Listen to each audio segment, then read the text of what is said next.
Buenas noches, tengan todos. Hoy quiero compartirles mi anécdota sobre una pequeña caricatura infantil que yo pude disfrutar allá en la década de los 80, que aquí en Costa Rica se presentó en la segunda mitad de la década de los 80, sin embargo fue creado a principios de la década de los 80. Y es interesante porque esta caricatura nace a partir de una mascota de unos Juegos Olímpicos. La caricatura, como tal, la serie animada infantil, se llama El Osito Misha, un osito pardo. Este personaje fue en realidad la mascota de los Juegos Olímpicos Moscú 1980. Sin embargo, después de esto y por la aceptación que tuvo el personaje, aparte de haberse convertido en los Juegos Olímpicos con el mejor cierre, la mejor finalización, la más sentida, por así decirlo, porque el personaje transmitió mucho en aquel momento, pues deciden los japoneses basarse en este personaje y unir esfuerzos y crear la caricatura. Y se crea, nomás ahí en la época de los Juegos Olímpicos, pero aquí se retransmite en Costa Rica a partir de la segunda mitad de la década de los 80. Canal 13, el verdadero CINART, en aquella época, transmitió esta serie animada. Y nosotros la esperábamos con ansias. Yo recuerdo que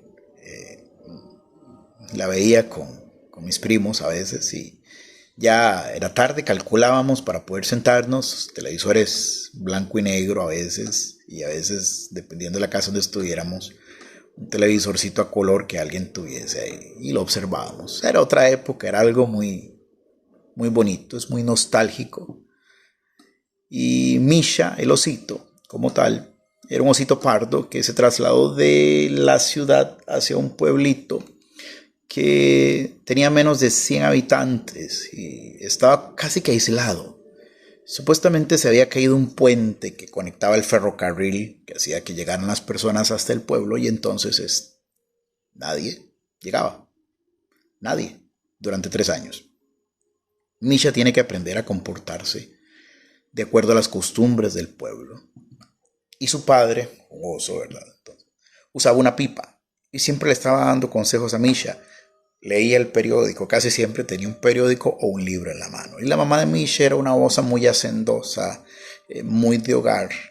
Entonces presentaban una serie de valores que para la época eran los que se esperaban de un buen hogar. Y a Misha le transmitían eso. Y Misha tenía que aprender con eso a ponerlo en práctica en su desempeño diario. Misha tenía una amiguita que era una osa, pero también tenía unos, digámoslo así, unos pequeños animalitos que no lo querían. Degustaban totalmente el ver a Misha con su amiga Natasha, que por cierto era una osita blanca, una osita polar. Sin embargo, la caricatura transmitía siempre muchos valores para la época, no para la de hoy en día.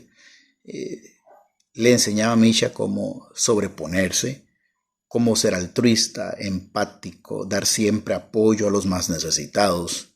Ese tipo de cosas que hoy por hoy cuesta ver en las series animadas infantiles, pero para nosotros significaba algo muy bonito. Además que las animaciones japonesas siempre trasladaban las vivencias al campo. Entonces uno se lo imaginaba todo, era muy hermoso. Y por eso hasta el día de hoy nosotros la recordamos cuando nos sentamos a conversar, a hacer una tertulia. Siempre pensamos en esas series animadas. ¿Te acuerdas de aquella? Ah, qué bonito, qué claro. Y recuerdas que hacía esto y ese tipo de cosas que te trasladan en el espacio y el tiempo.